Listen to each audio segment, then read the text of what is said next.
आप देख रहे हैं भारत की बात। मुरादाबाद से मौलाना तौकीर रजा पहुंचे मुरादाबाद। संभल हिंसा में घायल हुए लोगों से मिलने पहुंचे तौकीर रजा। निजी हॉस्पिटल में भर्ती घायलों से मिलने पहुंचे थे तौकीर रजा। घायलों से मिलने के बाद कांग्रेस नेता हाजी रिजवान कुरैशी के आवास पर मीडिया से बात करते हुए संभल प्रशासन पर लगाए कई गंभीर आरोप में विष्णु शंकर जैन को नहीं जानता। ऐसे कितने विष्णु शंकर जैन गृह मंत्रालय ने पाले हुए हैं। देश में चक्का जाम की कही बात। तौकीर उन लोगों ने बताया कि बड़ी बेरहमी से उनको मारा गया है। बेरहमी से मारा गया है और मारपीट छोटी बात है। जब बेरहमी से आप बराह रास्त सीने पे गोली मार रहे हो, बराह रास्त सर पे गोली मार रहे हो, तो इससे ज्यादा निर्मम और क्या हो सकता है। तो डंडों से मारना या और तरीकों से मारना ये तो मामूली बात है। तो जो कुछ हो रहा है बेहद भयानक है, खतरनाक है और मुसलमानों के लिए उतना खतरनाक नहीं है जितना हमारे प्रदेश और हमारे देश के लिए खतरनाक है। आने वाला वक्त जो है मैं समझता हूं कि हिंदुस्तान के लिए बहुत खतरनाक होने वाला है और हम चाहते हैं कि किसी भी हालत में हमारे देश का माहौल न बिगड़े और जो लोग कानून अपने हाथ में ले रहे हैं उन पर सख्ती से कार्रवाई की जाए और जिस पुलिस ने, जिस प्रशासन ने ये बेईमानियां की हैं, इनको वहां से संभल से फौरन हटाया जाए, तभी ईमानदार जांच हो सकेगी। 10 तारीख तक जाने की अनुमति नहीं है। 10 तारीख के बाद जाएंगे? नहीं, मैं तो इंशाल्लाह 10 से पहले जाऊंगा। मैं 10 से पहले ही जाऊंगा और मुझे ये रोक नहीं सकेंगे। जिस दिन मैं जाऊंगा, जिस दिन मैं जाऊंगा उस दिन ये रोक नहीं पाएंगे। चलिए, बहुत शुक्रिया। दिल्ली की साइड से आ रहे हैं, किसी तरह का कोई मैसेज, कोई संदेश लाए हो दिल्ली से? आप वहां से आ रहे हैं, राजधानी से आ रहे हैं? नहीं, राजधानी से हम कोई संदेश लेके नहीं आ रहे हैं। हम अपना संदेश देते हैं और हमारा संदेश एकता और भाईचारा है, प्यार मोहब्बत है। और दिल्ली वालों का संदेश जो है वो नफरत और दंगा और फसाद है। तो उनका संदेश और हमारे संदेश में यही टकराव है और यही वजह है कि ऐसे बहुत से संबल इन्होंने प्लान किए हुए हैं। यके बाद दीगरे वो सारे संबल सामने आने हैं अगर लोगों ने बेदारी का सबूत नहीं दिया। खासतौर से मैं मीडिया से कहना चाहूंगा कि ईमानदारी से अगर आप वहां जाके जानकारी लोगे तो हर छर्रे के पीछे पुलिस की गोली मिलेगी, छर्रा कहीं नहीं मिलेगा। और अगर छर्रे चले भी हैं तो पुलिस के साथ जो वो आतंकवादी हिंदूवादी संगठन गए थे उनके छर्रे हैं, मुसलमानों के छर्रे नहीं। ना मुसलमानों का पत्थर है, ना मुसलमानों का तमंचा है, न छर्रा है। आपने विष्णु जैन का नाम लेकर के एफआईआर की बात की आपने? नहीं, मैं विष्णु जैन को जानता नहीं। विष्णु जैन अपने आप में कोई चीज नहीं है। विष्णु जैन गृह मंत्रालय के वहां से उन्हें फाइनेंस किया जा रहा है और इस काम पे लगाया गया है। और इस किस्म के कितने विष्णु जैन सरकार ने पाल के रखे हुए हैं। कई योगी पाले हुए हैं धर्म के नाम पर जो नफरतें फैलाने का काम करते हैं। कई ऐसे गुंडे भी पाले हुए हैं जो जेल में रखे हुए हैं, लेकिन जब कहीं हादसा होता है और ये लोग खुद कत्ल करते हैं तो उन लोगों का नाम ले देते हैं जो जेल में बैठे गैंग चला रहे हैं। तो सरकार इस किस्म के तमाम चीजें खुद कर रही है और दूसरों पर इल्जाम लगा रही है और दूसरों का नाम ले रही है। आज से किसान आंदोलन नहीं, बहुत से आंदोलन होने हैं, दिल्ली घेरने की बात, बहुत से आंदोलन होने हैं। हमने भी 15 दिन का समय दिया हुआ है। 15 दिन में अगर हमारी मांगों पर गौर नहीं किया जाता है और कोई जवाब नहीं दिया जाता है तो हम भी उस किसान आंदोलन का हिस्सा बनेंगे। और हम तो बजाते खुद भी किसान हैं, किसान आंदोलन का भी हिस्सा बनेंगे। और तमाम हिंदुस्तान से हम मुसलमानों से ये अपील करने वाले हैं कि हिंदुस्तान में चक्का जाम होना चाहिए और मुस्लिम तमाम बाजार, जब तक ये बेईमानियां चल रही हैं, तमाम मुस्लिम बाजार एक दिन के लिए बंद किए जाएंगे, पार्लियामेंट का घेराव किया जाएगा और किसान आंदोलन में भी उनके साथ खड़े होंगे। बांग्लादेश में अल्पसंख्यकों के साथ अत्याचार हो रहा है, किस तरह का मैसेज देंगे बांग्लादेश? बांग्लादेश में जो मेरी मालूमात है, हिंदू मुस्लिम कतई नहीं हो रहा है। यहाँ की मीडिया उसे हिंदू मुस्लिम करके दिखाने की कोशिश कर रही है, और यहाँ बांग्लादेश के नाम पर यहाँ हिंदू मुस्लिम करने की कोशिश कर रहे हैं। सच्चाई ये है कि शेख हसीना के समर्थक जितने भी हैं वह बांग्लादेश में, वो तमाम वो हिंदू हैं या मुसलमान हैं, उन सबके साथ वहां पे इस किस्म की कार्रवाई हो रही है।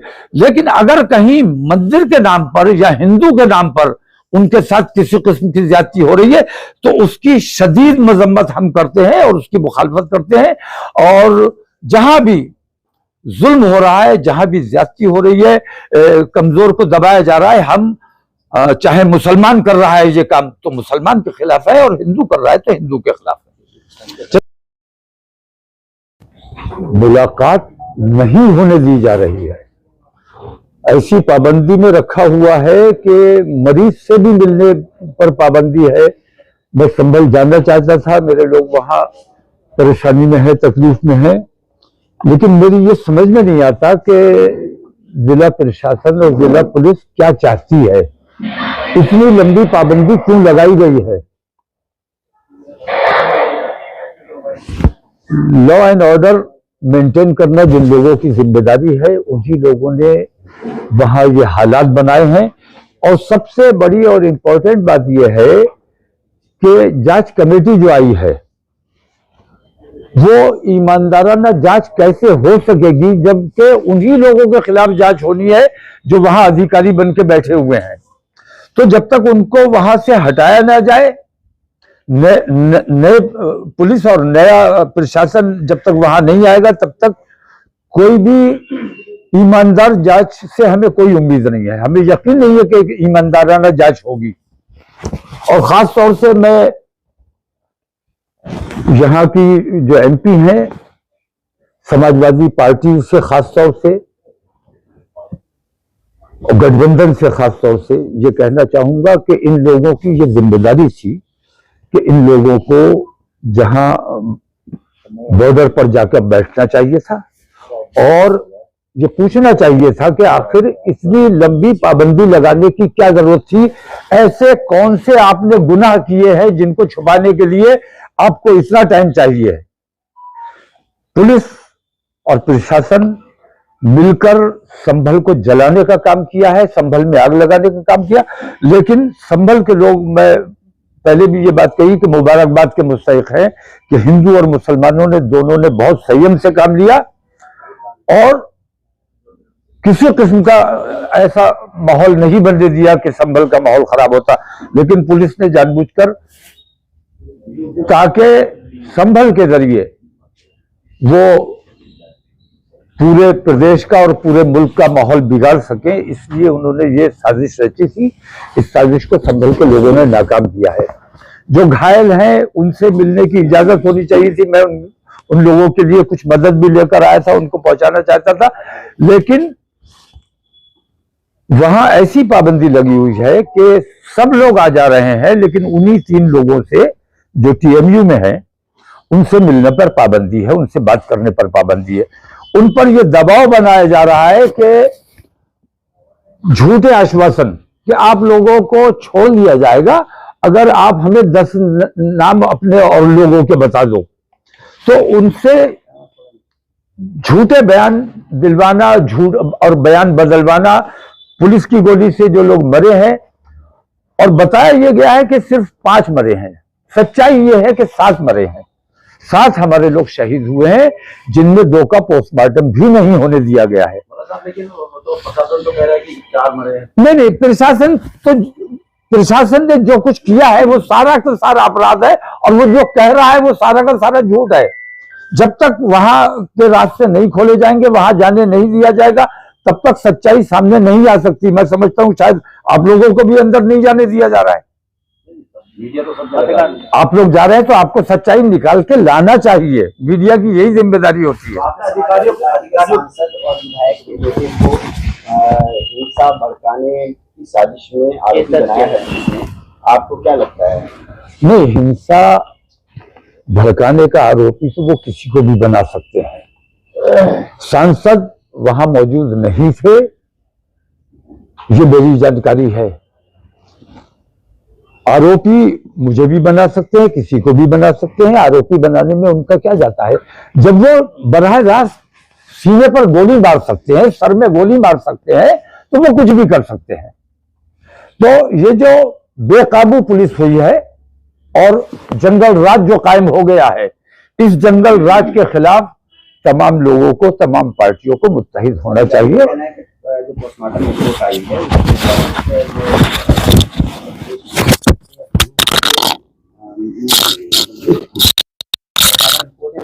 ये बताती है प्राइवेट हथियार नहीं, देखिए ऐसा है, पीएम रिपोर्ट किसने बनवानी है और किसने बदलवानी है, कट्टे किसने दिखाने हैं, छर्रे किसने दिखाने हैं, ये तमाम चीजें तो आप मेरे हाथ में थोड़ी देर के लिए वहां का निजाम दे दो, मैं सारा निजाम बता दूंगा। पुलिस जो कुछ भी कह रही है, प्रशासन जो भी कह रहा है, सरकार जो कह रही है, सरासर झूठ है, सफेद झूठ है। मुसलमानों ने न कोई पथराव किया है, न दंगा किया है। पुलिस ने बराह रास्त और हिंदूवादी संगठनों को अपने साथ लेके गए, ये मुजरिमाना काम किया और धार्मिक उन्मादी नारे लगाते हुए मस्जिद में जूतों समेत घुसने की कोशिश की, पत्थर अपने साथ लेकर गए। इन तमाम के बावजूद मुसलमानों ने सब्र से काम लिया है और मुसलमानों ने रिएक्शन नहीं दिया है। अगर सर्वे की वजह से रिएक्शन मुसलमानों ने देना होता तो पहले सर्वे में रिएक्शन दे दिया होता।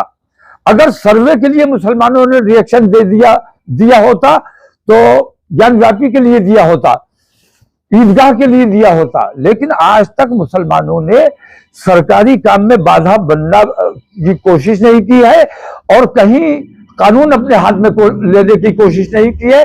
इसीलिए संभल को कैदखाना बनाया हुआ है कि बाहर का कोई आदमी वहां नहीं जा सकता, किसी को जाने की इजाजत नहीं, ताकि सच्चाई बाहर आ सके। टाइम्स नाउ नेटवर्क का जो वहाँ एक रिपोर्टर जो थे, लाइव हमने दिखाया है, पथराव हुआ है हम ये नहीं कह रहे कौन पथराव कर रहे हैं, लेकिन एक भयंकर पथराव था। शायद मुरादाबाद मंडल में इतना बड़ा पथराव आज तक भाई आपने टाइम्स नाउ का नाम लिया है और सबसे ज्यादा ईमानदार चैनल यही है मेरी नजर में। इससे ज्यादा ईमानदार मेरे ख्याल से ईमानदारी से झूठ बोलने वाला कोई दूसरा चैनल है ही नहीं, जितना ईमानदारी से ये टाइम्स नाउ झूठ